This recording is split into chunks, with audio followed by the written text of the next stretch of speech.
Happy birthday to you. Happy birthday, happy birthday. Happy birthday to you. Happy birthday, Gamba. Love you, love you. Thank you. I love you all. Blow the candle. Candle eh. Blow the candle. Oo, Yay! birthday ko na. Ada, blow mo ba? Di ba natin, natin yan ako kanina. Sabi yung anak birthday ko, ano sabi mo? Thank you. Hindi ka kinis. Sabi ko, di ba anak birthday ko? Ano sabihin mo? Ay, Barbs! Alam mo sabi niya? Welcome. Sabi mo lang, para mahaba, 1 minute pa lang. Sige lang, yan siya. Ay, tama na. Ano ka ba kanina?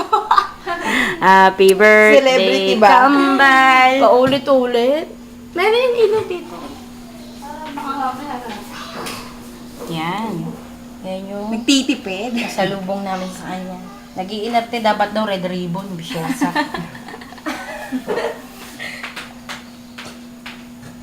Ayan.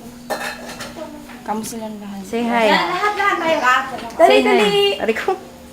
Eto, okay. Si Boy, si Mina, si Mare, si Miles, si Adek, si Barbie. Tapos, eto ang enemy ko, si Kiko. Best friend. At ang kapatid ni Mare. Hindi ko naman Lupet. Siyempre, si Kambal, di ba? Laki niya. Yaman na yan, ano ba? Oh, 1 minute na, Barbie. Parang nandito. 10 minutes yun eh. Hindi, yaman na. Masyado mga... Gusto pa ng 10 minutes? Naman! Malit ako na ba? Ang charge ako.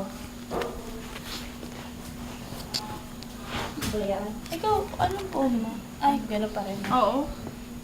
Nag-iipon nga yun ng pambahay, tsaka pangkasal. Yun, yaman na yun. Hindi, nag-iipon niya, bibili niya igig. Ay, sorry.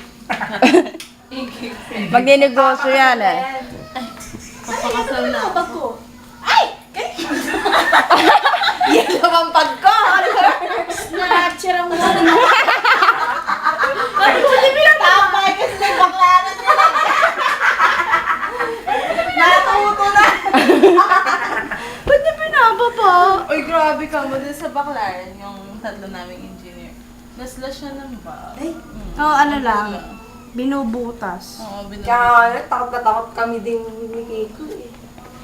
Yung tita ko, nagpunta sila ng ano ba yun? Yung maraming baklaran ba yun? Tama ba yun? Ito naman, kusurutin. Yung baklaran ba yun, tama? Yung Oo. maraming namimili? Oo. Baclaran, hindi Divisoria ha? Ay, Divisoria. Oo, Ginanon daw yung niya, bag, buti tinignan niya. Eh, Wala. dami niyang pera. Ginanya niya daw sa sahig yung pera niya. Tapos ginanya niya. Tingnan ko lang. Yung makukuha niyo mga pera ko sa prako. Sige, na yung laslasin. Ay, matapang yung tita ko. Hindi, ginanya niya talaga. So, ayan na, sabi na yung bag ko. Nahuli Ibig niya? sabihin, nakapaligid lang sa kanya yung, kasi butas na, diba? Oo. Nakapaligid pa siguro. Walang Kaya sinabi pinasara. niya, kinuha niya yung bag niya, lahat ng laman, na pera, ginalagay ko. Sige, try yung laslasin ng umaralaslas niyo pa to. O, yan na yung bag ko. Ang dami tao nakatingin. Oo. Sino sa pinakataas? Ay, tara pa gusto makita. Tingnan niyo sa taas. Sino nakatira doon?